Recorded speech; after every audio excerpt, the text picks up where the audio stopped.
في هذا المقطع بدي أشرح لكم طريقة سقيا الماء لطيور الحجل كيف بتكون. شوفوا معي هذا خزان المي، هي الشبر الرئيسي، وأنا مغطيه بشادر عشان الشمس والبرودة، وماشي معي من هون هيك خط المي إلى جوا الخم.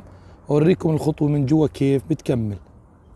شايفين هذا خط المي اللي جاي من برا، حاطه أنا موصله من هون على قلن المي. هذا قلن المي شو فيه جواته، زي ما انتم شايفين قلن المي من الداخل أنا مركب عليه عوامة بنسميها احنا عندنا في الأردن نيقرة الحمام. يعني هذه العوامة كل ما امتلأ الخزان الداخل بالمي لحاله بفصل بشكل اوتوماتيك، لأن هذا خط الطيور جاي من هون ماخذ منها مي من القلن إلى أيضا محبس. هذا المحبس نفتح ومنسكر لغايات التنظيف وتزويد المشارب في الماء. شوفوا الآن كيف النظام بيشتغل.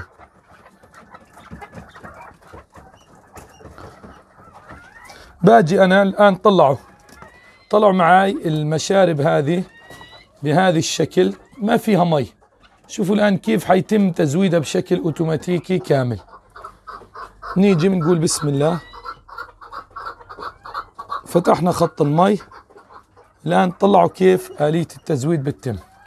تمشي المي من أول محبس من الأسفل من تحت، يعني أول مشرب بيمتلئ، بنتقل للثاني وبنتقل للثالث، ثم المي بتمشي معانا على اللي بعدها.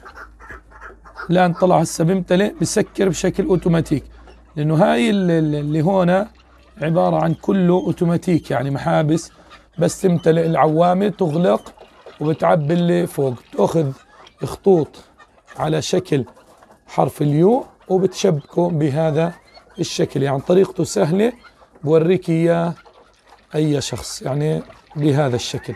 فأنت بتيجي بتأخذ الخط الرئيسي وبتزود على كل مشرب. طلع كيف مثلا هذا المشرب بأخذ هيك خط كامل، هون حرف اليو بزود هذا بطلع للي فوق، تمام، وباخذ بمشي بهاي السلسلة وبزود كل الطيور عندي بالمشارب كلها. يعني طلع هاي الطير هذا بدور على المي، هسه شوي بتصلوا لحاله. شوفوا الآن كيف بصير كليتها عندها ماء. شوفوا الآن هذه اشتغلت، شايفين، لأنه فتحنا المحابس مرة واحدة فصار في سحب. شايفين كيف التزويد صار بهذا الشكل. شغلة تبارك الله عالمية، شغل نظيف. أنا بهاي الحالة يعني أنا ما بقلق على الطير لو غبت عنه فترة أيام، بل أنا بصراحة ما بسويش إشي، كل فترة بس بشيك عليهن إنهن نضاف وكل شغلات وبعقمهن وانتهينا. يلا هسه تجيك المي. طبعا من الفوائد الأخرى لهذا النظام إنه مثلا هاي العلبة اللي أنا بستعملها فيتامينات هولندية شي مرتب مكمل غذائي للطير، فأنا بستعمل أبدا بزود في القلن وبتم تزويد يعني خلينا نحكي الفيتامينات لجميع الطيور أبدا دفعة واحدة.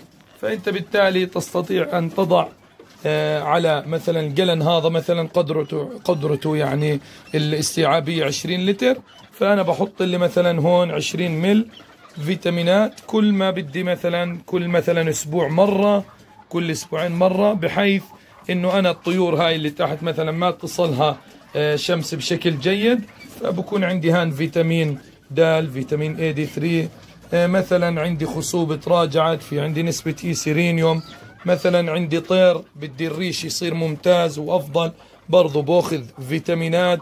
فيعني هذا النظام بريحك أيضا في متابعة الطيور. تبارك الله تبارك الله. هيك صار كله جاهز.